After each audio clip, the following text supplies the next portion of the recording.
이 시각 주요 뉴스입니다. 윤석열 대통령이 한미동맹 70주년을 기념한 미국 국빈 방문 일정을 마치고 오늘 귀국합니다. 미국의 확장 억제를 명문화한 워싱턴 선언 등에 대해선 평가가 엇갈리고 있습니다. 민주당 전당대회 돈봉투 의혹을 수사 중인 검찰이 송영길 전 대표의 자택과 후원 조직 사무실 등을 전격 압수수색했습니다. 이와 관련해 송 전 대표 측은 의혹과 무관한 곳을 압수수색했다며 반발했습니다.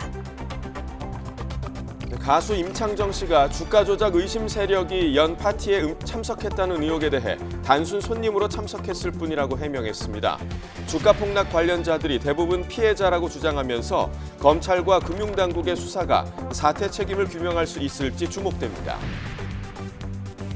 고금리와 경기 침체 우려로 미분양 우려가 커지면서 할인 분양과 중도금 후불제 등 건설사들이 다양한 대책을 내놓고 있습니다. 하지만 지방의 경우 미분양 해소에 상당한 어려움이 예상됩니다. 한밤에 고속도로를 달리던 시외버스가 고장나 승객들이 2시간 넘게 추위에 떠는 등 불편을 겪었습니다. 코로나19 사태 이후 비상 대기 인력이 줄어 대처가 늦어졌다는 해명이지만 비슷한 일이 되풀이될 거란 우려도 나오고 있습니다.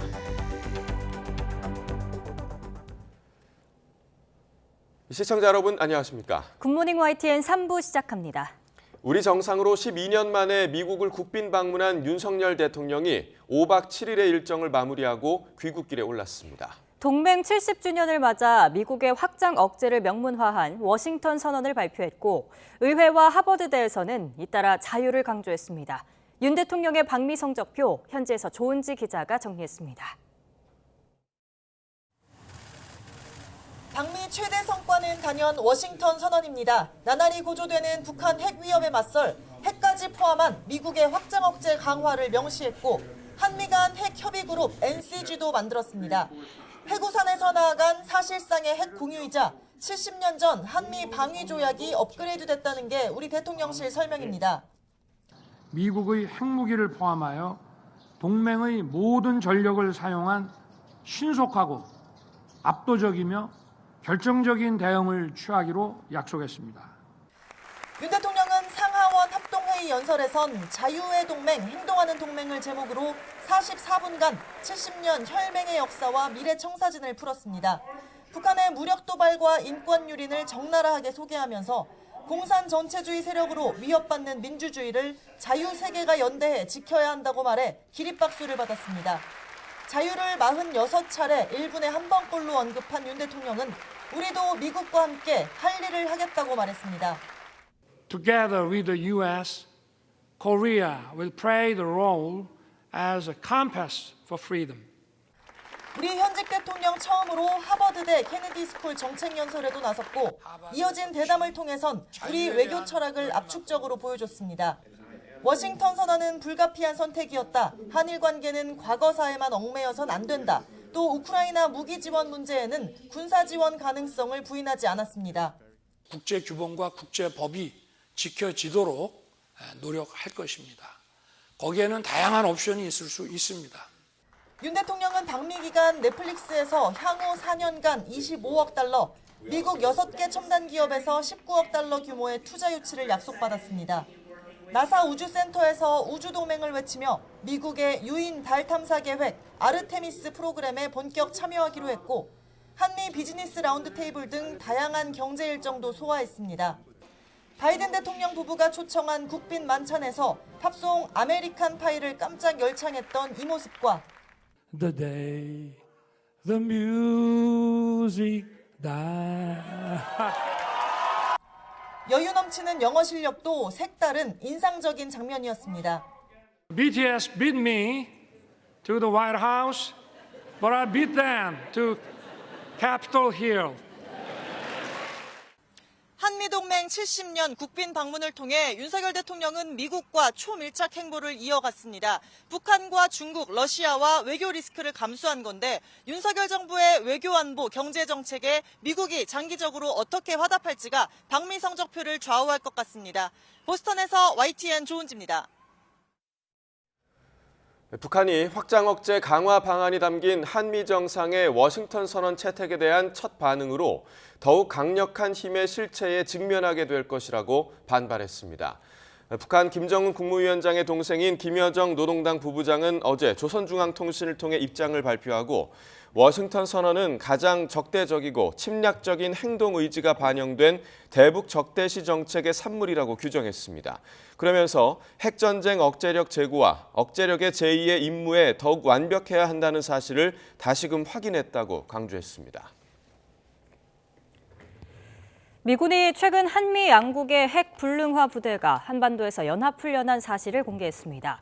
미 국방부의 국방영상정보 배포 서비스는 홈페이지를 통해 미 육군 핵 불능화팀과 한국군 핵 특성화팀이 지난달 20일에서 24일 한반도에서 함께 훈련했다고 밝혔습니다. 미국이 본토의 핵 불능화팀을 한반도로 파견해서 우리 군과 연합훈련을 할 사실을 공개한 건 처음입니다. 윤석열 대통령은 미국 바이오와 기술 분야 혁신 기업들이 모여있는 보스턴에서 한미 동맹의 영역을 첨단 과학 분야로까지 확대하겠다고 밝혔습니다. 양국의 과학기술 역량을 결합해 경제의 시너지 효과로 이어지도록 하겠다는 구상입니다. 보도에 박홍구 기자입니다.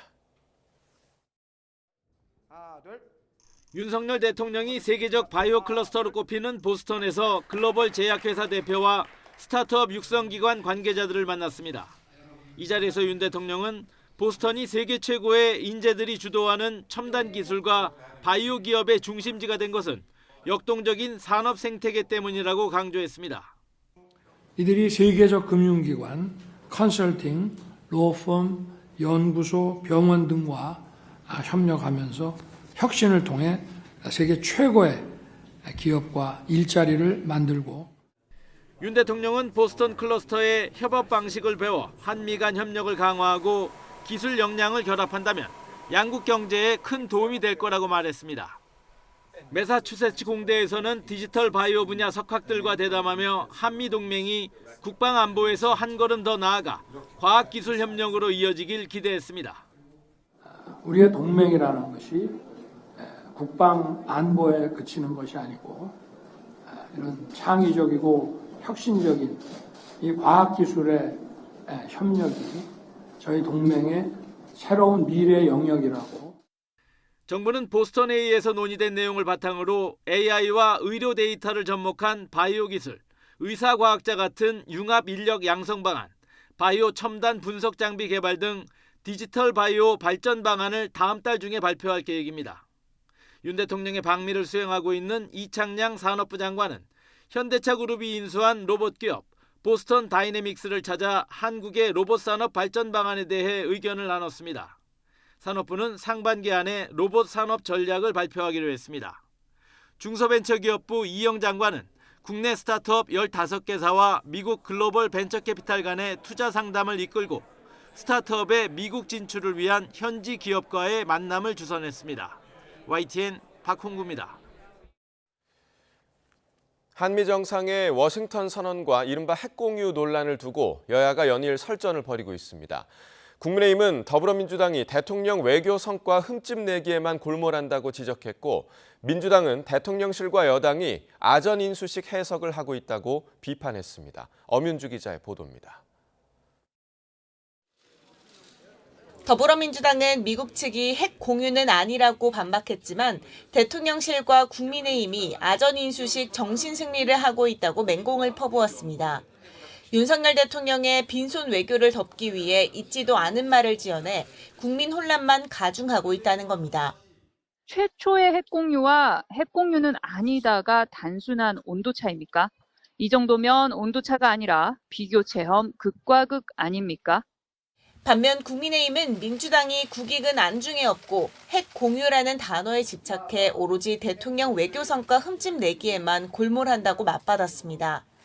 특히 미국이 아시아 국가에 핵무기 제공을 금기시하는 걸 고려하면 우리가 미 핵 전략 자산에 근접할 수 있다는 건 굳건한 한미 동맹을 재확인한 것이라고 평가했습니다.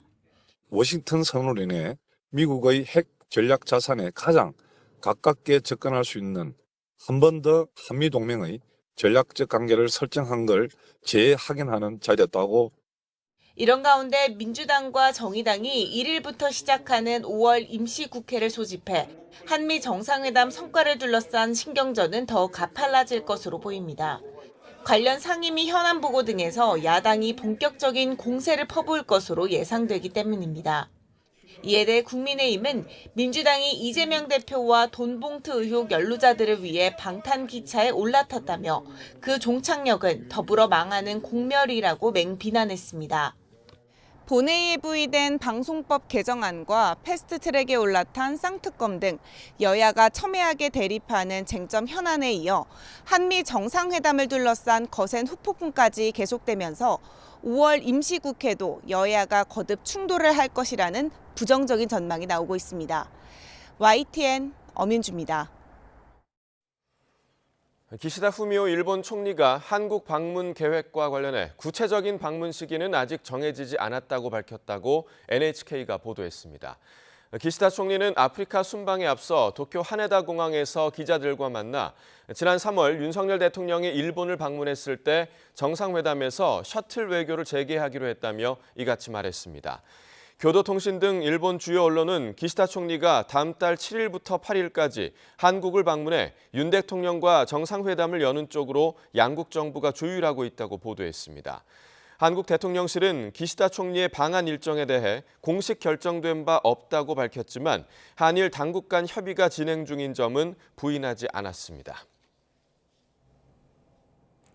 민주당 전당대회 돈봉투 의혹을 수사하는 검찰이 주말 송영길 전 대표의 자택과 후원 조직 사무실 등을 전격 압수수색했습니다. 귀국 닷새 만에 금품 살포의 최종 수혜자로 의심되는 송 전 대표를 정조준해서 강제 수사에 나섰습니다. 나혜인 기자입니다. 서울 여의도에 있는 사단법인 평화와 먹고 사는 문제 연구소 사무실에 검찰 수사관들이 들이닥칩니다. 재작년 민주당 전당대회 당시 송영길 당대표 후보의 외곽 후원 조직이자 경선자금 조달 창구로 지목해 압수수색에 나선 겁니다. 송 전 대표의 서울 송파구 자택과 인천 계양구 옛 주거지, 경선 캠프 관계자들의 주거지도 압수수색 대상에 포함됐습니다.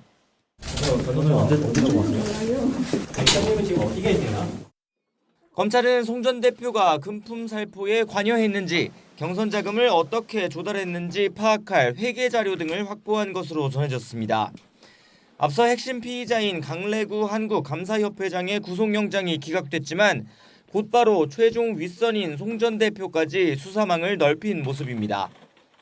귀국 닷새 만에 압수수색을 받게 된 송 전 대표는 모르는 일이라며 법적 책임을 부인하고 있습니다. 하지만 검찰은 전당대회 당시 강 회장과 윤관석 민주당 의원 등이 주도해 국회의원과 캠프 인사들에게 9,400만 원을 뿌린 혐의는 이미 사실관계가 확정됐다고 보고 있습니다. 또 송 전 대표의 개인 후원 조직까지 강제 수사하면서 불법 자금이 더 드러날 가능성도 열어두고 있습니다. 이미 검찰이 확보한 이정근 통화 녹음에는 송 전 대표가 직접 금품을 건넨 듯한 정황도 담겼습니다. 따라 누구 얘기를 하길래 그래서 참 열심히 하네요 그랬더니만 영길이 형 그러더라고. 그래서 안 그래도 내가 조금 저 처리해줬어. 더 열심히 하라고 그래서. 결국 송 전 대표가 불법 자금 동원을 지시했거나 최소한 알고 있었는지가 수사의 핵심인데 검찰은 확보한 자료를 분석해 혐의를 다지는 대로 소환을 통보할 것으로 보입니다. YTN 나혜인입니다. 송영길 전 더불어민주당 대표 측은 검찰이 압수수색에 나선 과거 후원단체는 돈봉투 의혹과 무관한 곳이라고 반발했습니다. 국민의힘은 돈봉투 의혹을 시종일관 모른다며 잡아떼는 모습이 이재명 대표 시즌2 같아 보인다며 싸잡아 비난했습니다. 정현우 기자입니다. 송영길 전 대표 측은 전당대회 돈봉투 의혹으로 피의자로 전환된 이후 검찰의 압수수색은 어느 정도 예상됐던 일이라고 밝혔습니다. 다만 검찰이 선거 자금을 조달했다고 의심하는 먹고 사는 문제연구소를 압수수색한 데 대해선 이해할 수 없다는 반응을 내놨습니다. 송 전 대표 측 관계자는 YTN과의 통화에서 해당 단체에서 돈 한 푼 가져다 쓴 적이 없다는 게 송 전 대표 입장이라고 강조했습니다. 또 자신과 특별한 관계가 아닌데도 검찰의 강제 수사를 받게 한 데 송 전 대표가 미안해하고 있다고 전했습니다. 과거 지지자 그룹이었던 것은 맞지만 직접 인연을 정리한 뒤 전당대회가 치러져 돈봉투 의혹과도 무관한 곳이란 겁니다. 송 전 대표가 돈봉투 의혹의 진상을 아직 잘 모르고 있다고도 전했습니다. 과거 캠프 관계자 등과 접촉하면서 사실관계 파악에 주력하고 있지만 추가로 확인되는 건 없었다고 설명했습니다. 국민의힘은 이미 범죄 혐의가 소명돼 법원 압수수색 영장이 나왔는데도 잡아떼는 모습이 꼭 이재명 대표 시즌2를 보는 것 같다고 맹폭을 퍼부었습니다. 이어 당 전체가 썩기 전에 환부를 도려내라며 이 대표 사퇴까지 함께 촉구했습니다. 환부를 속히 도려내기 바랍니다. 그리고 그 전제 조건은 이재명 대표가 당대표 자리에서 스스로 내려오는 것입니다. 이미 늦었는지도 모릅니다. 송 전 대표 귀국 닷새 만에 검찰이 전격 압수수색에 나서며 돈봉투 의혹 수사에 속도를 내는 가운데 송 전 대표의 혐의를 직접 입증할 수 있는 증거가 나오느냐에 따라 정치권에 미칠 파장도 달라질 것으로 보입니다. YTN 정윤우입니다. 여야가 각각 배출한 전직 대통령들이 최근 잇따라 문화활동에 나섰습니다. 이명박 전 대통령은 연극을 관람하고 문재인 전 대통령은 동네 책방을 열면서 대중 앞에 모습을 드러냈는데요. 이후 행보에도 관심이 쏠립니다. 조성호 기자입니다. 이명박 전 대통령은 최근 서울 강서구에 있는 한 공연장의 모습을 드러냈습니다. 건강하시죠? 회복되고 있어요. 예. 회복이 되고 있다고. 지난해 말 사면 복권된 이 전 대통령은 첫 공개 행보로 지난 3월 천안함 용사들과 연평도 포격 희생자 묘역을 찾았는데 이어서 두 번째로 MB정부 강요 출신 유인촌 전 문화체육관광부 장관이 주연을 맡은 연극 파우스트를 보러 나선 겁니다. 마주친 취재진이 윤석열 대통령의 방미 성과를 묻자 잘 될 거다. 최근 당정 지지율 하락에는 언급할 위치가 아니라며 정치적 언급은 극도로 자제했습니다. 문재인 전 대통령은 책방지기가 됐습니다. 사저가 있는 경남 양산시 평산마을에 작은 책방을 문 열고 주민들, 지지자들과 직접 소통에 나섰습니다. 이 평산 책방이 우리 평산마을과 지산리 주민들의 문화 공간이 되고 또 사랑방이 되기를 기대합니다. 퇴임 당시 잊히고 싶다는 소감을 밝혔지만 최근 다큐멘터리 영화에서 5년간 이룬 성취가 순식간에 무너지고 있다며 현 정부를 비판하는 목소리를 낸 터라 공개 행보에 이목이 쏠렸습니다. 박근혜 전 대통령 역시 대구 사저에 입주한 뒤 동화사를 방문하며 첫 공식 나들이에 나섰습니다.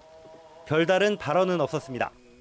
식사하시면서 가벼운 한담하셨습니다. 다른 일처 여러분들이 궁금하신 그런 얘기는 없었습니다. 전직 대통령들은 하나같이 대중 앞에 나서면서도 정치적 의미와는 거리를 두고 있지만 한때 권력의 정점에 섰던 인물들이란 점에서 정치권은 이들의 행보에 촉각을 세우지 않을 수 없습니다. 특히나 한쪽은 지도부에 잇따른 설화 논란으로 다른 한쪽은 돈봉투 의혹 등 사법 리스크로 동시에 위기를 겪고 있습니다. 과거 큰 지지를 받았던 정치 지도자들의 공개 활동이 오히려 더 주목받고 있다는 건 여야가 처한 이런 정치적 상황과 무관치 않을 거란 해석도 나옵니다. YTN 조성호입니다. 이태원 참사 발생 6개월을 맞아 유족과 시민단체가 추모 촛불 문화제를 열고 국회가 정쟁을 멈추고 특별법 제정에 힘써야 한다고 호소했습니다. 12구 이태원 참사 유가족협의회와 시민대책회의는 서울광장 분향소 앞에서 추모제를 열고 시민들의 위로와 연대로 이태원 참사 특별법이 발의되기까지 힘든 여정을 견뎌올 수 있었다고 밝혔습니다. 다만 국정 운영의 한 축인 여당 국민의힘 지도부 일부는 특별법에 담긴 독립조사기구가 무소불위 조사기구라며 여론을 호도하고 내용을 왜곡하는 발언을 하고 있다며 지적했습니다.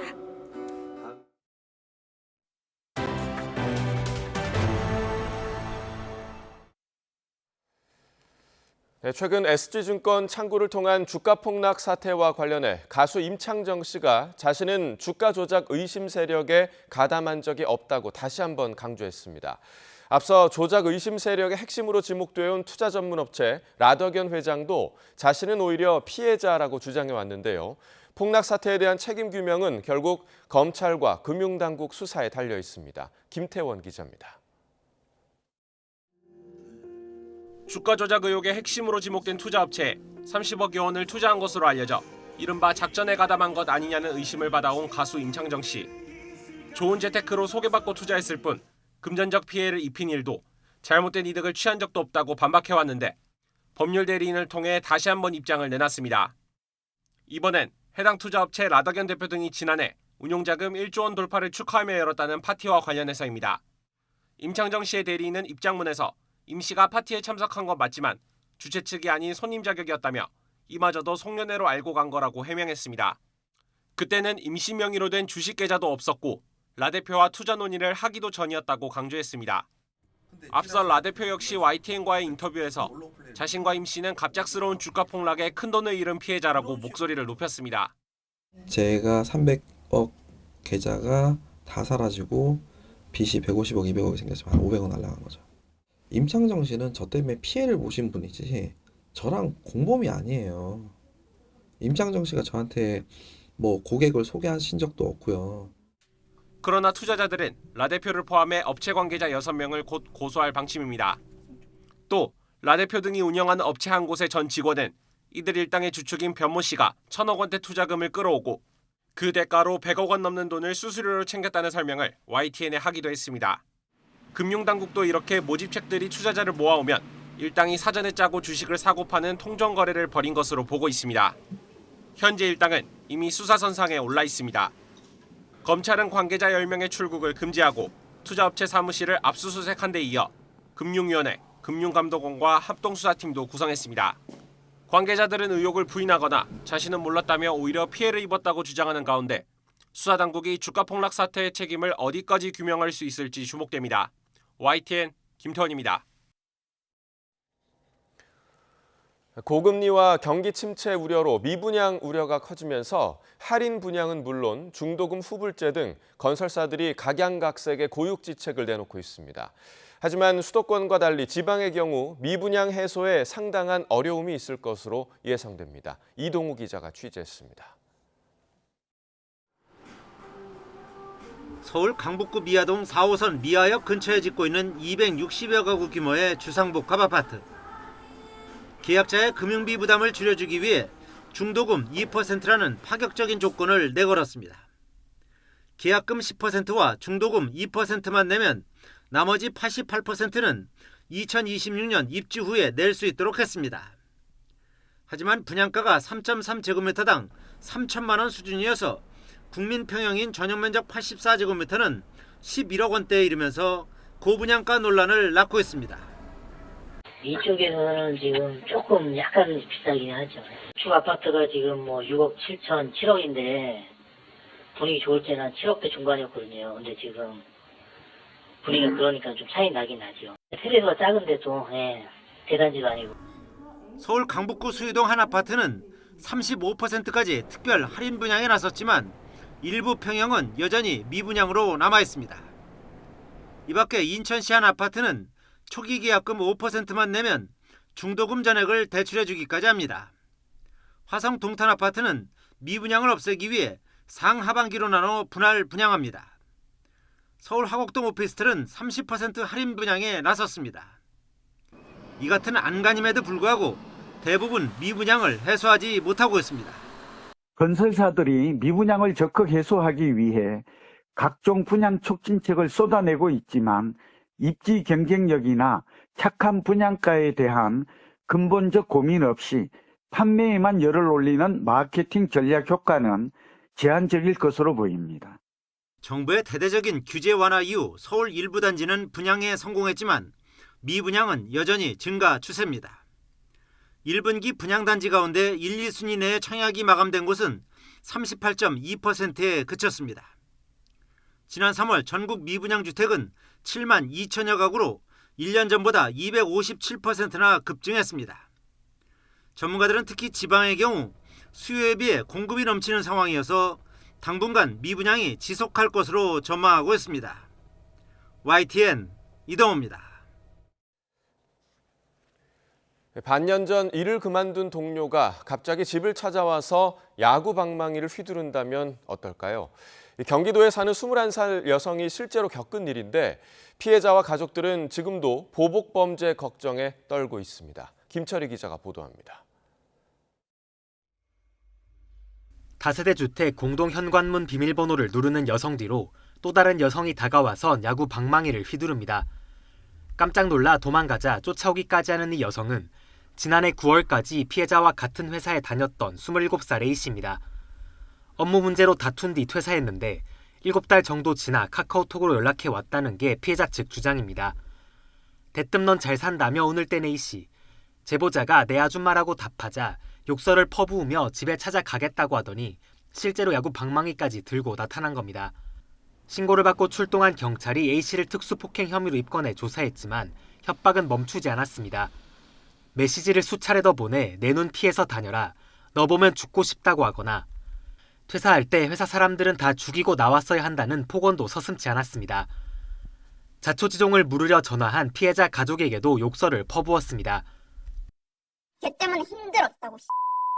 자신 머리 쪽으로 나도 애 여기 일해야 되니까 빨리 고향으로 보내고 전 여기서 일을 해야 되겠으니까. 피해자 가족은 스토킹 혐의로 추가 고소장을 접수한 끝에 법원에서 잠정 조치를 받았습니다. 이에 따라 A씨는 2달 동안 피해자 주변에 접근할 수도 전화나 메시지로 접촉할 수도 없지만 피해자와 가족은 여전히 두려움에 떨고 있습니다. 평소 일상생활로 돌아갔으면 좋겠어요. 지금 제 딸은 혼자서 그냥 정말 감옥살이 하는 거나 똑같아요. 경찰 조사에서 A씨는 업무에서 쌓인 악감정 때문에 범행을 저질렀다고 진술했습니다. 경찰은 스토킹 혐의 등을 추가로 조사한 뒤 송치 여부를 결정할 예정입니다. YTN 김철입니다. 최근 한밤에 고속도로를 달리던 시외버스가 고장나 승객들이 2시간 넘게 추위에 떨며 불편을 겪는 일이 있었습니다. 이 버스 회사 측은 코로나19 사태 이후 비상 대기 인력을 줄인 탓에 대처가 늦어졌다고 해명했는데요. 하지만 승객과 기사 모두 비슷한 일이 또 되풀이되는 건 아닌지 걱정하고 있습니다. 송세혁 기자가 보도합니다. 지난 24일 밤 동해고속도로 삼척 방향에 있는 졸음 쉼터입니다. 승객 10여 명이 탄 시외버스가 멈춰 있고 엔진룸에선 연기가 피어오릅니다. 동서울에서 출발해 울진으로 향하던 중 갑자기 엔진룸 호스가 끊어져 긴급 정차한 겁니다. 승객들은 대체 버스를 요구했지만 버스 회사 측은 정비사를 보내겠다며 기다려달라는 말만 되풀이합니다. 그 근처에 정비사들이 다 계시는데 지금 다들 뭐 약주를 하시고 이래가지고 지금 저희가 지금 나갈 수 있는 분들을 섭외하다 보니까. 당시 기온은 5도 안팎. 추운 날씨에 마땅히 대피할 곳도 없다 보니 승객들은 불안하지만 연기나는 버스 안에서 하염없이 기다려야 했습니다. 결국 거의 2시간이 지난 뒤에야 50여 킬로미터 떨어진 강릉에서 정비사가 왔고 20분 정도 수리한 후 다시 출발할 수 있었습니다. 아팠던 분도 있고 우선 집에 언제 도착할지 모르니까 다들 엄청 예민했었어요. 버스 회사 측은 코로나 이후 승객 감소에 따른 경영상 이유 등으로 정비사나 버스 기사 등 비상 대기 인력을 줄이면서 대처가 늦어졌다고 해명했습니다. 문제는 밤에 대기하는 비상 인력이 없다 보니 앞으로 비슷한 사고가 발생해도 신속한 대응이 어렵다는 겁니다. 기사들은 다 퇴근하고 정비사도 다 퇴근하고 대체할 수 있는 그 시간이 없어요. 걱정할까 봐 불안해요. 게다가 당시 버스 기사가 사과한 것 외에는 별다른 보상이나 환불도 없었습니다. 버스 회사 측은 피해를 본 승객이 민원을 제기할 경우 해당 노선을 한번 무료로 탑승할 수 있도록 조치하겠다고 밝혔습니다. YTN 송세혁입니다. 어제 오후 4시 40분쯤 충북 옥천군 군북면의 한 도로에서 1톤 트럭과 승합차가 충돌하는 사고가 났습니다. 이 사고로 승합차를 몰던 76살 남성 A씨가 숨지고 트럭 운전자와 동승자도 다쳤습니다. 경찰은 차량 블랙박스와 목격자 진술 등을 토대로 정확한 사고 원인을 조사하고 있습니다. 어제 오후 6시 10분쯤 전남 고흥군 도덕면 고흥만 방조제에서 SUV 차량이 바다로 추락했습니다. 소방당국과 해경은 사고 차량에서 70대 남성과 60대 여성을 구조했는데 70대 남성은 심정지 상태로 병원으로 옮겨진 뒤 결국 숨졌습니다. 해경은 차량 블랙박스 등을 토대로 정확한 사고 원인을 조사하고 있습니다.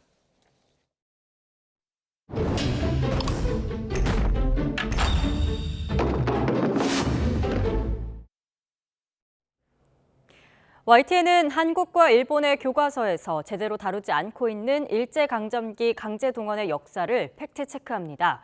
지난달 일본 초등학교 교과서는 일제강점기 강제노동을 희석하는 표현 때문에 국내에서 강한 비판을 받았는데요. 그렇다면 우리 초등학교 교과서는 객관적 사실을 자세하게 기록하고 있을까요? 신호 기자가 한국과 일본의 초등학교 사회교과서를 비교해봤습니다. 우리 초등학생들은 5학년 2학기에 일제강점기 역사를 배웁니다. 강제노동을 어떻게 기록하고 있는지 11가지 검정 교과서를 전수조사했습니다. 탄광, 공장 등에 데려가 일을 시켰고 또는 끌고 갔고 전쟁에 필요한 사람과 물자를 강제로 동원, 열악한 환경에서 전쟁 물자를 만들도록 하거나 노동자나 군인으로 끌고 가 강제로 동원, 전쟁 막바지에는 어린 학생까지 끌고 갔다. 탄광에서 일하게 하거나 무기 공장에 노동자로 끌고 갔다. 설명이 대부분 20글자 안팎으로 끝나서 강제 노동의 역사적 배경이나 사실관계를 충분히 알기 어렵습니다. 다수의 조선인과 중국인이 강제적으로 동원되어 공장과 광산 등에서 가혹한 조건 하에서 노동에 시달렸다. 젊은 여성도 공장 등에서 일하게 하여 전쟁에 협력하도록 했다는 일본 도쿄서적 6학년 사회교과서와 비교할 때 부실한 설명입니다. 따라서 우리 초등학교 교과서가 일본 교과서보다 강제 노동의 역사를 더 충실하게 기록하고 있을 거라는 일반적 기대는 사실이 아닙니다.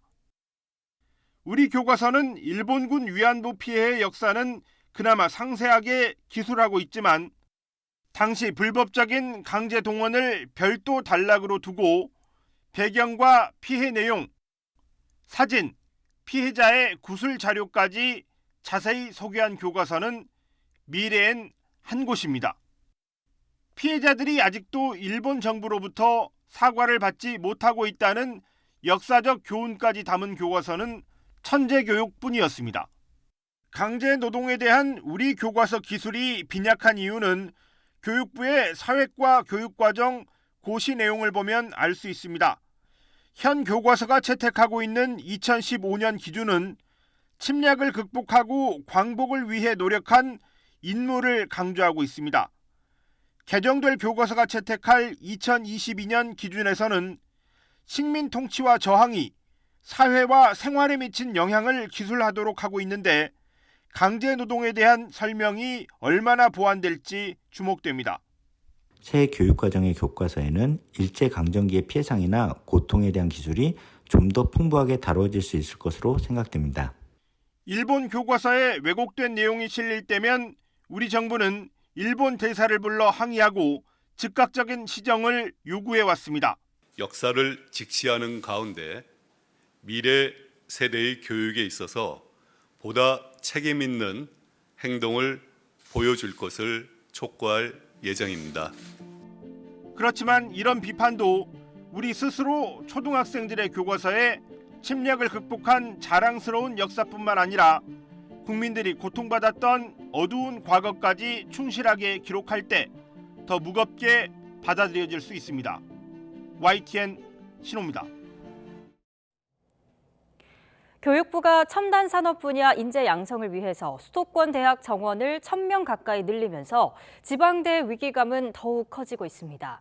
정부가 대규모 지방대 지원 정책을 함께 추진하고 있지만 실제로는 구조조정 속도를 높이는 데 방점이 있다는 반발이 나옵니다. 김현아 기자입니다. 서울대와 연대, 고대 등 수도권 주요 10개 대학이 2000년 이후 처음으로 신입생을 늘립니다. 반도체와 인공지능, 에너지 등 첨단 산업 분야 인재를 대폭 확충하기 위해서입니다.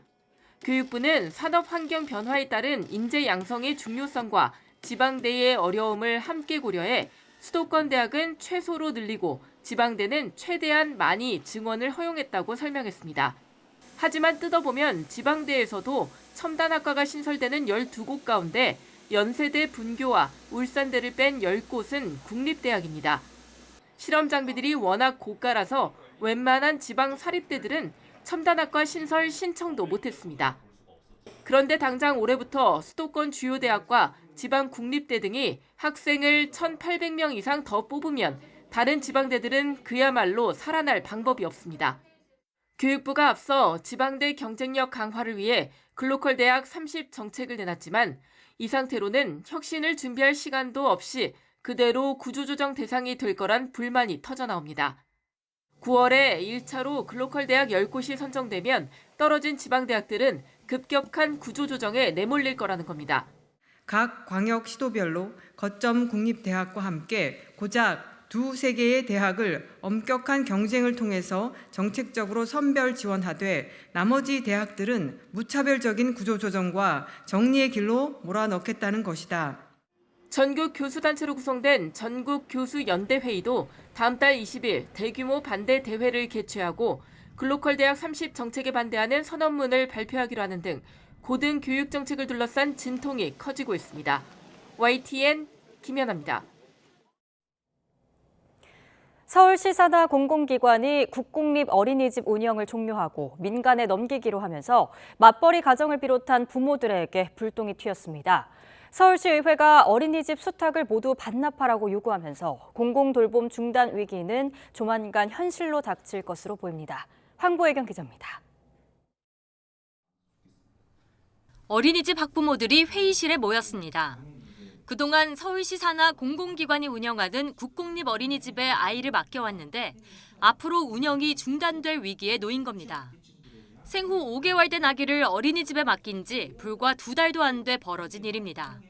오랫동안 안정적으로 보낼 수 있을 거라는 기대를 하고 보냈는데 3월에 입소를 다 받아놓고 아기가 다 적응을 해서 지금은 이제 저희 서울시 사회서비스원은 지난 2020년 3월부터 서울시에서 위탁받아 영등포구와 송파구 등 7개 자치구에서 국공립 어린이집을 운영해왔습니다.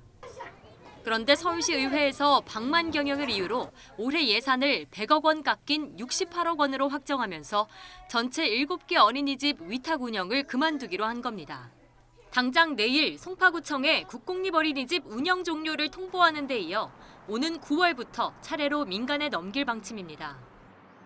안정적인 보육 환경 제공을 위해 5년으로 정해진 위탁 운영 기간에 한참 못 미치는 기간입니다. 두 아이를 공공돌봄 기관에서 키운 뒤 셋째까지 준비했던 맞벌이 부부는 믿고 맡길 곳이 사라져 망설이고 있습니다.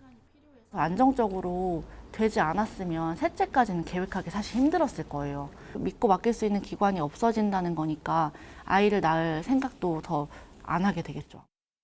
서울시 사회서비스원 측은 민간기관과 서비스 차별화가 거의 없는 국공립 어린이집을 굳이 별도로 운영할 필요가 없다는 게 운영 중단 이유라고 밝혔습니다. 최근 서울시 의회는 이 같은 사회서비스원의 혁신안 수용을 거부하고 어린이집 수탁 일괄 반납과 함께 임금체계 개선을 재차 요구한 것으로 확인됐습니다. YTN 황보혜경입니다. 신경에 손상을 줘 극심한 통증을 일으키는 대상포진, 60대 이상 고령층에서 많이 발병합니다. 그러나 40대에서 50대 비교적 젊은 층도 다른 질환 등으로 면역력이 약해질 경우 대상포진에 걸릴 수 있어서 주의가 필요합니다. 김평정 기자입니다. 올해 50살이 된 이 남성은 최근 피부에 작은 발진이 일어나 황급히 병원을 찾았습니다. 3년 전 걸렸던 대상포진의 극심한 고통에 대한 기억 때문입니다. 잠이 안 오고 그럴 때도 많았고요. 그리고 새벽이나 이런 데 깼을 때 아마 자서 제가 잠자고 있어서 몰랐겠지만 굉장히 아파서 깬 것 같아요. 큰일 날 것 같다는 생각이 들 정도로 굉장히 심한 병인 줄 알 정도로. 대상포진은 띠 모양으로 길게 발진과 수포가 생기는 병으로 가슴과 얼굴에 많이 발생하며 옷깃만 살짝 스쳐도 마치 피부가 찢어지는 듯한 극심한 통증이 동반됩니다. 어릴 때 감염된 수두 바이러스가 척추 신경절에 잠복해 있다가 나이가 들어 면역력이 떨어지면 다시 활성화되면서 발병합니다. 60대 고령층에서 가장 많이 발생하지만 비교적 젊은 40대와 50대 환자의 비중도 그 다음으로 많습니다. 당뇨 같은 만성 질환이 있거나 면역 억제제를 복용하는 경우 또 과중한 업무 등으로 건강 상태가 나빠지면 젊더라도 대상포진에 걸릴 수 있습니다. 과로하고 면역 기능이 떨어지는 과음을 했다든지 이렇게 낮과 밤이 바뀐 생활을 했다든지 이런 분들이 많으니까 어렸을 때 수두에 걸린 과거력을 기억하지 못하더라도 대상포진에 걸릴 확률은 늘 있습니다. 따라서 면역 기능이 저하된 상태로 판단된다면 젊더라도 대상포진 예방접종을 받는 것이 좋습니다. 이미 발병한 경우라면 곧바로 치료받아야 만성 통증으로 진행하는 것을 최대한 막을 수 있습니다. 몸을 움직여야 나타나는 근육통과 달리 움직이지 않아도 통증이 느껴질 경우 피부에 수포가 생기기 전이라도 대상포진을 의심하고 병원을 찾아야 합니다. YTN 김평정입니다. 공사를 하다만 채 장기간 방치된 건물들은 보기에도 안 좋고 위험하기까지 한데요. 법적으로는 철거도 가능한데 실제 그런 사례는 찾아보기가 힘듭니다.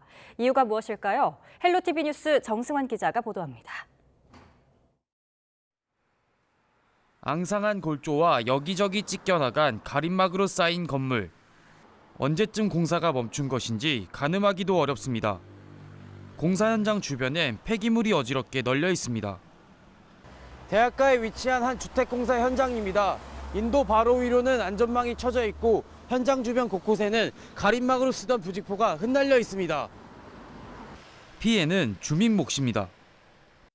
건물이 오랫동안 지금 공사를 안 하는 상태에서 부직포가 날리는 게 너무 건강에 안 좋고 하수구나 배수구 다 막히는 부분들이고 옆에 건물들은 이제 창문도 못 열어놓게 되는 거고 그다음 이게 먼지를 먹었다가 바람 불 때 먼지도 부직포랑 같이 많이 날아오는 상태니까 모두 저 가림막이 전부 날라가지고 오래돼가지고 솜털같이 날려요. 그러니까 이 동네가 날려서 하수구 같은 것 같은데 메꾸면은 물에 안 빠지잖아. 찢어진 거 이렇게 보기 싫은 거 그런 거 꼬매놓고 그렇게 되면 또 가만히 있다고 시에서도. 춘천의 또 다른 공사 현장입니다. 공사가 멈춘 지 10여 년째. 주변 주민들은 불편을 넘어 안전을 걱정합니다. 봄이 되면 얼었다가 땅이 녹을 때 이렇게 한 번씩 가라앉고 푹푹 들어가고 꺼지고 이게 중지되고 10년 이상 되면 이거 해결 방법이 있어야 될 것 같은데 지금 아무런 대책도 해결 방법이 없어요. 장기간 방치된 건물들, 현행법상 철거까지도 가능합니다. 방치 건축물 정비법을 보면 시장 군수가 붕괴 위험이 있거나 범죄 발생 우려가 높은 건축물에 대해 철거를 명령할 수 있도록 규정해두고 있습니다. 하지만 실제 법 적용엔 난관이 있습니다. 재산권 침해 소지가 있기 때문입니다.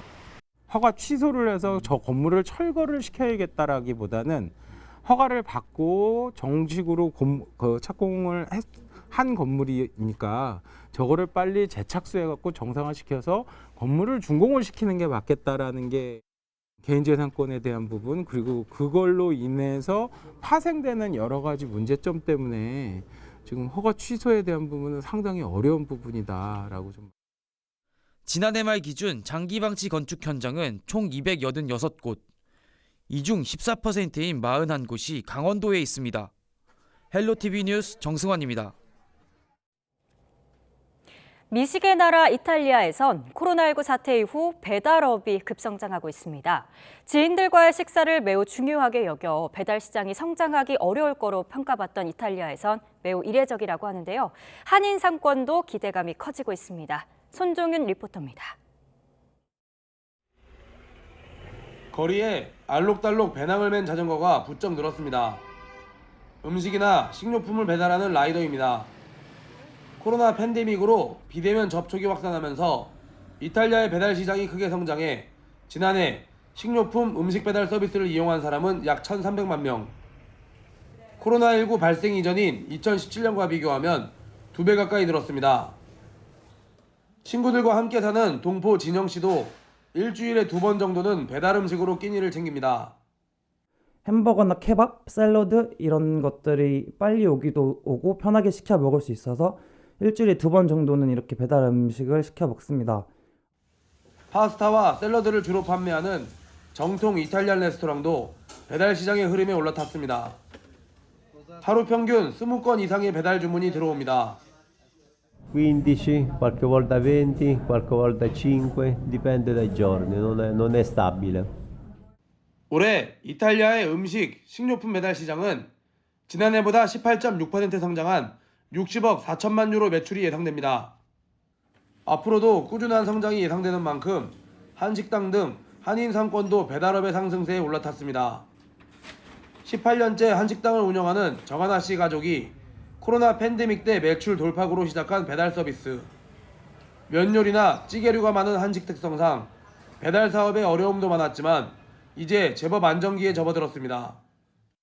저희 아버지가 차 타고 직접 배달도 하시고 저희 직원분들도 같이 배달을 해주시고 근처는 걸어서 다니면서 배달을 또 하고 그렇게 어려운 시간들을 보냈는데요. 집에서만 보내는 시간들이 늘어나면서 이제 배달이 아주 한 1000% 정도 상승했다고 보시면 될 것 같습니다. 단편적인 배달 서비스를 넘어서서 필요한 즉시 배달해주는 소액 주문부터 소비 패턴을 분석해서 맞춤형 상품을 제공하는 데이터 기반 서비스까지 배달 시장의 미래가 무궁무진한 만큼 이탈리아 배달 시장은 2027년까지 연평균 성장률 10.7%를 유지하는 꾸준한 성장이 예상되고 있습니다. 이제는 하나의 식습관으로 잡아가는 이탈리아의 음식 배달 문화. 배달 시장의 꾸준한 성장 속에 한인 상권도 서비스 다각화를 통해 새로운 활로를 열게 될지 기대가 커지고 있습니다. 이탈리아 로마에서 YTN 월드 손종윤입니다. 미국 정부가 남중국해에서 필리핀 해안경비정과 마찰을 빚은 중국 정부에 필리핀을 공격하면 미국이 방어에 나설 거라며 경고했습니다. 미국 국무부는 현지 시간 29일 성명을 내고 중국 해안경비대가 남중국해에서 계속 항행의 자유를 침해하는 상황에서 미국은 필리핀과 함께한다고 밝혔습니다. 국무부는 남중국해를 포함한 태평양에서 필리핀 해양경비대를 포함한 필리핀의 군 공공선박이나 항공기에 대한 무력 공격은 1951년 미 필리핀 상호방위조약 4조의 상호방위 공약을 발동시킨다는 점을 재확인한다고 강조했습니다. 북한이 러시아 민간 용병 회사인 바그너 그룹에 포탄 약 10,000발을 제공하기로 했다고 일본 언론이 보도했습니다. 도쿄신문은 북한 내부 사정의 밝은 소식통을 인용해서 북한이 다음 달 초까지 러시아에 철도로 이 포탄을 수송할 계획이라고 전했습니다. 이 소식통은 이번 거래가 러시아 정부의 의향에 따른 거라며 전했습니다.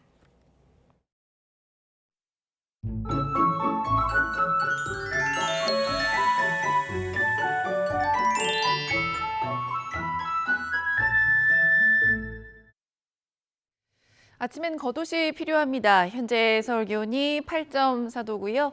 낮 기온도 18도로 예년보다 낮겠습니다. 바람까지 불어서 옷차림에 신경 쓰시는 게 좋겠습니다. 이 바람이 강합니다. 특히 동해안을 중심으로 강풍주의보 내려진 가운데 초속 25m 이상의 돌풍도 예상됩니다. 안전사고 없도록 유의하시길 바랍니다. 오늘 전국이 대체로 맑겠지만 경기 북부와 강원 영서는 오후 늦게부터 비가 조금 오겠고요. 밤부터는 중국발 스모그의 영향으로 서쪽 지방은 일시적으로 공기가 탁해질 것으로 보입니다. 현재 기온은 춘천이 9.7도, 대구가 10.7도, 부산은 11.6도고요. 낮 기온은 서울이 18도, 대전 21도, 대구는 24도까지 오를 것으로 보입니다. 이번 주는 다소 더워지겠습니다. 날씨였습니다.